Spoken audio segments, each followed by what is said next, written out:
Chapter 10. The Return of the Lion. To keep along the edge of the gorge was not so easy as it had looked. Before they had gone many yards, they were confronted with young fir woods growing on the very edge, and after they had tried to go through these, stooping and pushing for about 10 minutes, they realized that in there it would take them an hour to do half a mile. So they came back, and out again, and decided to go round the fir wood. This took them much further to their right than they wanted to go, far out of sight of the cliffs and out of the sound of the river, till they began to be afraid they had lost it altogether. Nobody knew the time, but it was getting to the hottest part of the day. When they were able at last to go back to the edge of the gorge, nearly a mile below the point from which they had started, they found the cliffs on their side of it a good deal lower and more broken. Soon they found a way down into the gorge and continued the journey at the river's edge.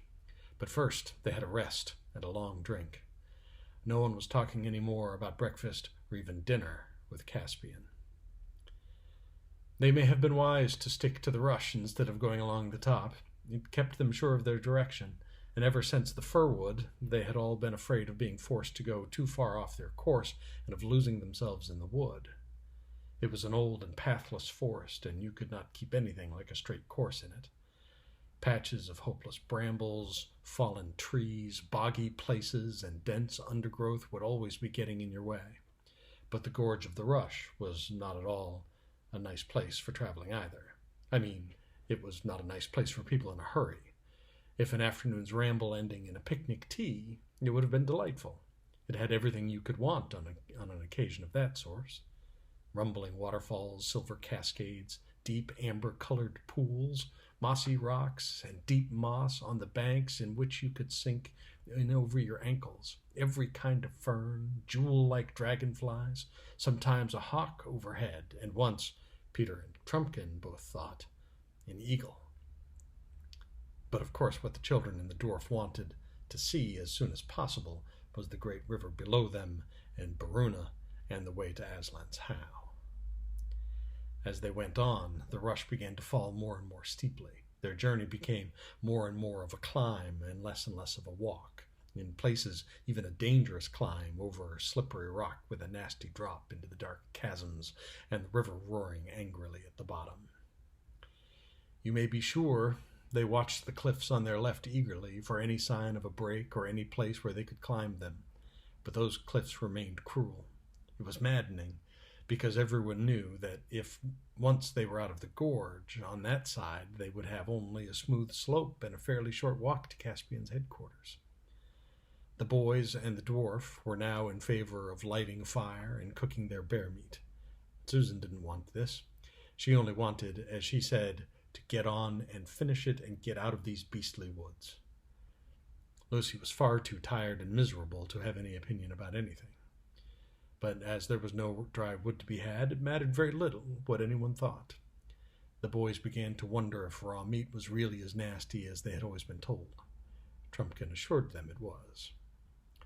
Of course, if the children had attempted a journey like this a few days ago in England, they would have been knocked up. I think I have explained before how Narnia was altering them. Even Lucy was, by now, so to speak, only 1/3 of a little girl going to boarding school for the first time, and 2/3 of Queen Lucy of Narnia.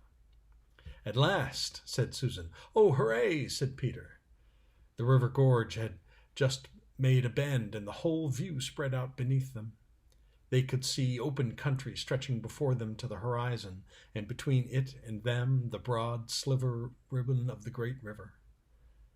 They could see the specially broad and shallow place which had once been the fords of Baruna, but was now spanned by a long, many-arched bridge. There was a little town at the far end of it.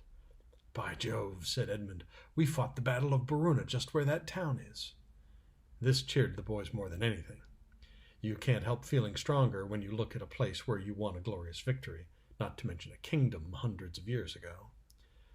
Peter and Edmund were soon so busy talking about the battle that they forgot their sore feet and the heavy drag of their mail shirts on their shoulders.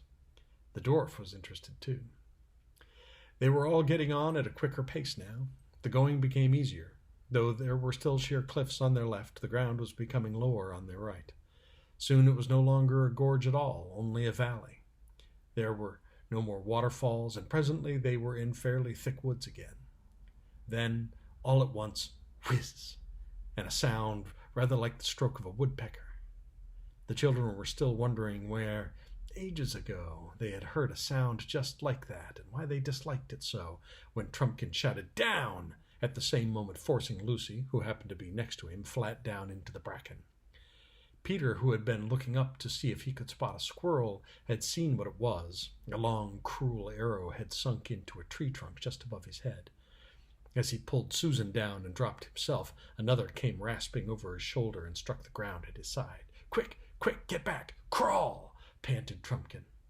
They turned and wriggled along uphill, under the bracken, amid clouds of horribly buzzing flies. Arrows whizzed round them. One struck Susan's helmet with a sharp ping and glanced off. They crawled quicker. Sweat poured off them when they ran, stooping nearly double. The boys held their swords in their hands for fear they would trip them up. It was heartbreaking work, all uphill again, back over the ground they had already traveled. When they felt that they really couldn't run any more, even to save their lives, they all dropped down in the damp moss beside a waterfall and behind a big boulder, panting. They were surprised to see how high they had already got. They listened intently and heard no sound of pursuit. "So that's all right," said Trumpkin, drawing a deep breath. "They're not searching the wood. Only sentries, I expect. But it means that Miraz has an outpost down there. Bottles and battledores, though it was a near thing." "I ought to have my head smacked for bringing us this way at all," said Peter. "On the contrary, your majesty," said the dwarf. "For one thing, it wasn't you. It was your royal brother, King Edmund, who first suggested going by Glasswater." "I'm afraid the DLF's right," said Edmund, who had quite honestly forgotten this ever since things began going wrong. "And for another," continued Trumpkin, "if we'd gone my way, we'd have walked straight into that new outpost, most likely, or at least just had the same trouble avoiding it. I think this Glasswater route has turned out for the best." "A blessing in disguise," said Susan. "Some disguise," said Edmund. "I suppose we'll have to go right up the gorge again now," said Lucy. "Lou, you're a hero," said Peter. "That's the nearest you've got today to saying 'I told you so.' Let's get on." "As soon as we're well up into the forest," said Trumpkin, "whatever anyone says, I'm going to light a fire and cook supper, but we must get well away from here." There is no need to describe how they toiled back up the gorge. It was pretty hard work, but oddly enough, everyone felt more cheerful. They were getting their second wind, and the word supper had had a wonderful effect. They reached the fir wood, which had caused them so much trouble while it was still daylight, then bivouacked on a hollow just above it. It was tedious gathering firewood, but it was grand when the fire blazed up and they began producing the damp and smeary parcels of bear meat which would have been so very unattractive to someone who had spent the day indoors. The dwarf had splendid ideas about cookery. Each apple, they still had a few of these, was wrapped up in bear's meat, as if it was to be apple dumpling with meat instead of pastry, only much thicker, and spiked on a sharp stick and then roasted. And the juice of the apple worked all through the meat, like applesauce with roast pork. Bear that has lived too much on other animals is not very nice, but bear that has had plenty of honey and fruit is excellent, and this turned out to be that sort of bear. It was a truly glorious meal, and of course no washing up, only lying back and watching the smoke from Trumpkin's pipe and stretching one's tired legs and chatting. Everyone felt quite hopeful now about finding King Caspian tomorrow and defeating Miraz in a few days. It may not have been sensible of them to feel like this, but they did.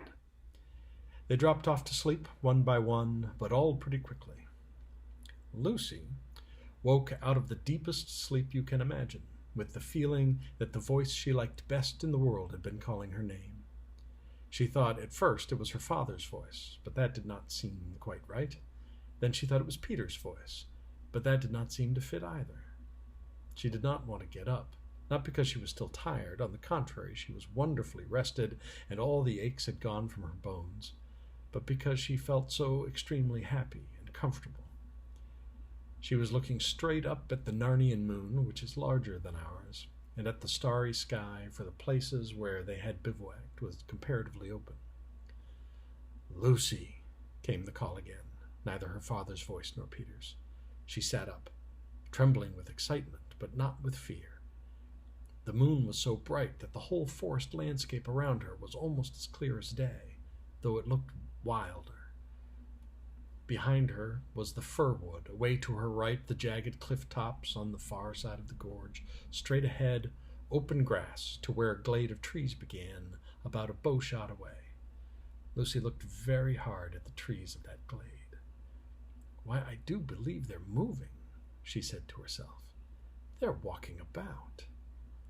She got up, her heart beating wildly, and walked towards them. There was certainly a noise in the glade, a noise such as trees make in a high wind, though there was no wind tonight. Yet it was not exactly an ordinary tree noise either. Lucy felt there was a tune in it, but she could not catch the tune any more than she had been able to catch the words when the trees had so nearly talked to her the night before. But there was at least a lilt.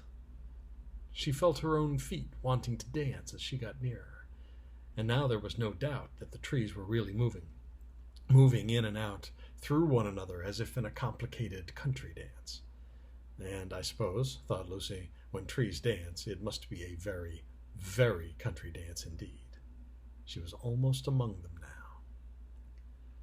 The first tree she looked at seemed, at first glance, to be not a tree at all, but a huge man with a shaggy beard and great bushes of hair.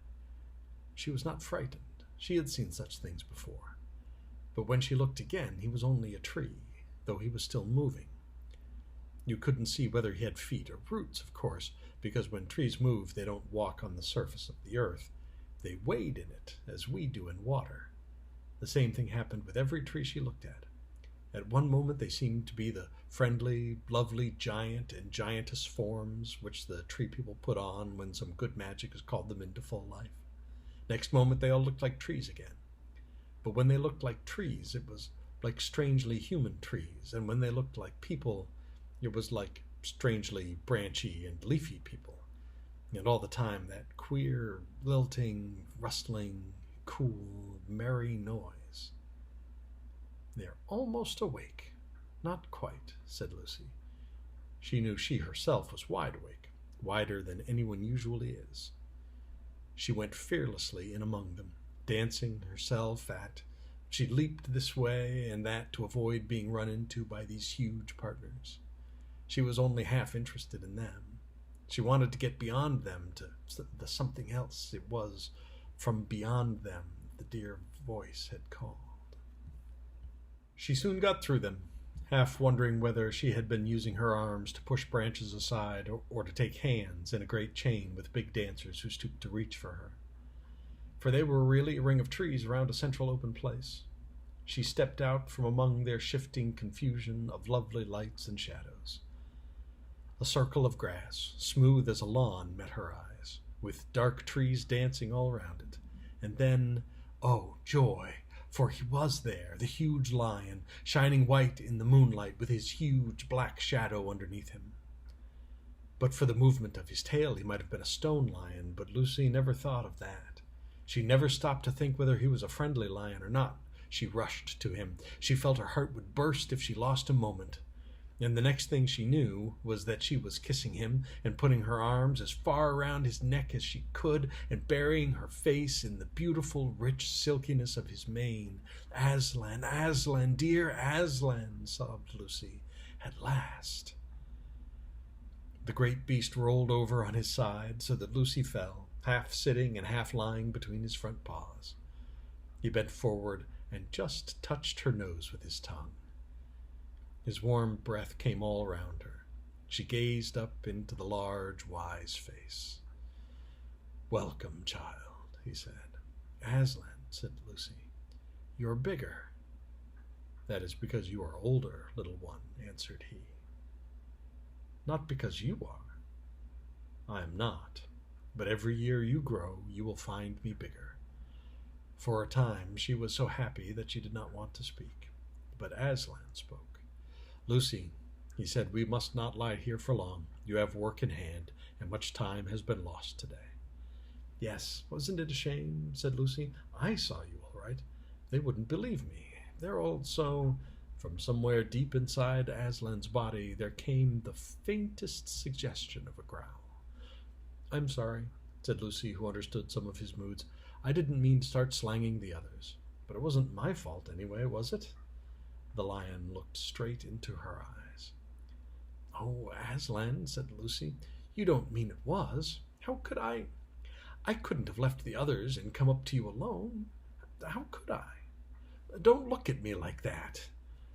"Oh, well, I suppose I could. Yes, and it wouldn't have been alone, I know, not if I was with you. But what would have been the good?" Aslan said nothing. "You mean," said Lucy rather faintly, "that it would have turned out all right somehow? But how? Please, Aslan, am I not to know?" "To know what would have happened, child?"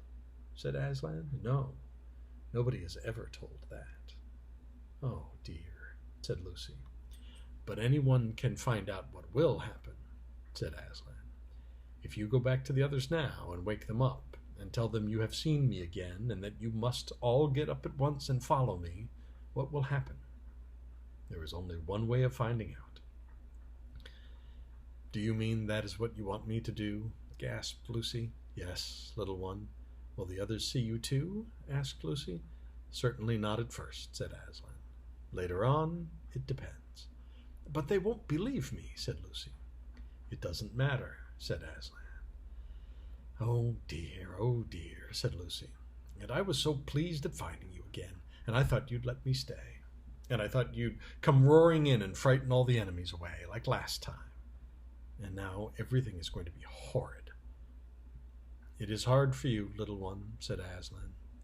"But things never happen the same way twice. It has been hard for us all in Narnia before now." Lucy buried her head in his mane to hide from his face. But there must have been magic in his mane, for she could feel lion strength going into her. Quite suddenly she sat up. "I'm sorry, Aslan," she said. "I'm ready now." "Now you are a lioness," said Aslan, "and now all Narnia will be renewed. But come, we have no time to lose." He got up and walked with stately, noiseless paces back to the belt of dancing trees through which she had just come, and Lucy went with him, laying a rather tremulous hand on his mane. The trees parted to let them through, and for 1 second assumed their human forms completely. Lucy had a glimpse of tall and lovely wood gods and wood goddesses all bowing to the lion. Next moment they were trees again, but still bowing, with such graceful sweeps of branch and trunk that their bowing was itself a kind of dance. "Now, child," said Aslan, when they had left the trees behind them, "I will wait here. Go and wake the others and tell them to follow. If they will not, then you at least must follow me alone." It is a terrible thing to have to wake 4 people, all older than yourself and all very tired, for the purpose of telling them that something they probably won't believe and making them do something they certainly won't like. "I mustn't think about it. I must just do it," thought Lucy. She went to Peter first and shook him. "Peter," she whispered in his ear, "wake up, quick. Aslan is here. He says we've got to follow him at once." "Certainly, Lou, whatever you like," said Peter unexpectedly. This was encouraging, but as Peter instantly rolled round and went to sleep again, it wasn't much use. Then she tried Susan. Susan did really wake up, but only to say in her most annoying grown-up voice, "You've been dreaming, Lucy. Go to sleep again." She tackled Edmund next. It was very difficult to wake him, but when at last she had done it, he was really awake and sat up. "Huh?" he said in a grumpy voice. "What are you talking about?" She said it all over again. This was one of the worst parts of her job. Each time she said it, it sounded less convincing. "Aslan," said Edmund, jumping up. "Hooray! Where?" Lucy turned back to where she could see the lion waiting, his patient eyes fixed upon her. "There," she said, pointing. "Where?" asked Edmund again. "There. Don't you see? Just this side of the trees." Edmund stared hard for a while and then said, No, there's nothing there. You've got dazzled and muddled with the moonlight. One does, you know. I thought I saw something for a moment myself. It's only an optical, what do you call it?" I can see him all the time, said Lucy. He's looking straight at us. Then why can't I see him? He said you mightn't be able to. Why? I don't know. That's what he said. Oh, bother it all, said Edmund. I do wish you wouldn't keep on seeing things. But I suppose we'll have to wake the others.